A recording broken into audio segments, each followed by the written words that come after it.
James's discovery. James, the red engine, was restless. Since his accident with the trucks in the cow pasture, the Fat Controller had let him shunt around the big station to gain confidence with trucks again. But James had been shunting for some time and was eager to see the rest of the main line. "I'm tired of being tethered to the big station," he said to the others one night. "I long to stretch my wheels." The engines were tired of hearing James complain, but all of them had been in his position before, so they couldn't be cross. "Be patient, little James," Gordon said. "I'm sure the Fat Controller will let you out into the world soon." James's chance came sooner than expected. The Fat Controller sat in his office one morning when an important call came. Yes? A special train? Who is this? Hello?"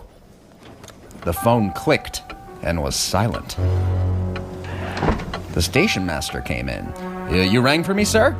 "Yes. I've just received a call from a station I thought for many years to be vacant.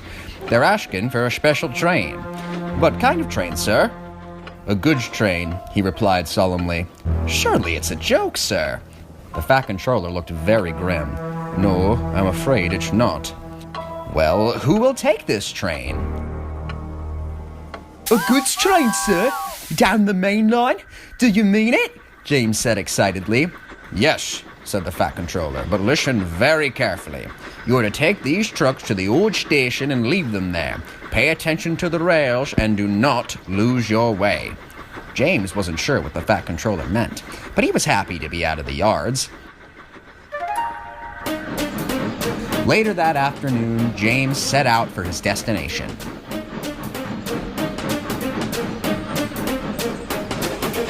James loved it. He cherished the wind in his face and the countryside rushing past. "Finally, a chance to stretch my wheels."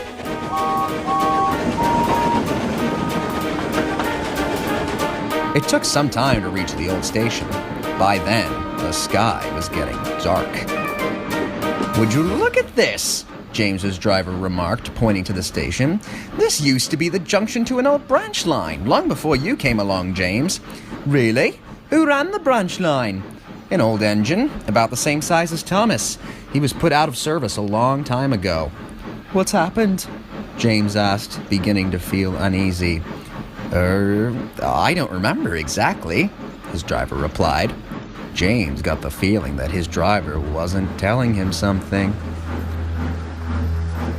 James and his crew set down the trucks in an old siding. A thick fog was beginning to form. "We'd better hurry back," said James's driver. "The fog is making it hard to see." The fog did make it hard to see. So hard, in fact, that James started down the wrong track. Down the old branch line. Neither the driver nor the fireman recognized the mistake. "Something's wrong," said James. "The track feels rough." "It's an old section of main line. You're just not used to it, James." Suddenly, James saw a flash of red lights in the distance. "What's that?" James cried. "That's not a signal. That's a..." The fog began to lift, and James realized he was not on the main line. James was not sure where he was, but what he saw there terrified him. Up ahead was an old engine shed. In its stall sat an old, dead engine, rusted from smoke box to cab. The only light came from a busted red tail lamp, which sat on the engine's footplate. "Oh, horrors!" James cried. He closed his eyes and ran back as fast as his wheels would let him. He was going so fast that when he returned to the old station, he smashed into the trucks in the siding, spilling their contents. Inside the trucks was what appeared to be demolition equipment. James didn't stop for long to inspect the goods. He hurried back up the main line to get back to his shed. The old station sat eerily quiet.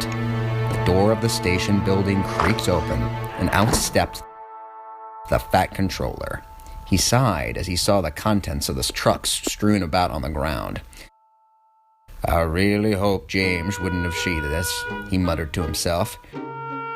I've got to correct my mistakes, no matter how old. Taking off his jacket, the Fat Controller piled as much of the equipment in his car as he could and hurried down the dirt road toward the old engine shed.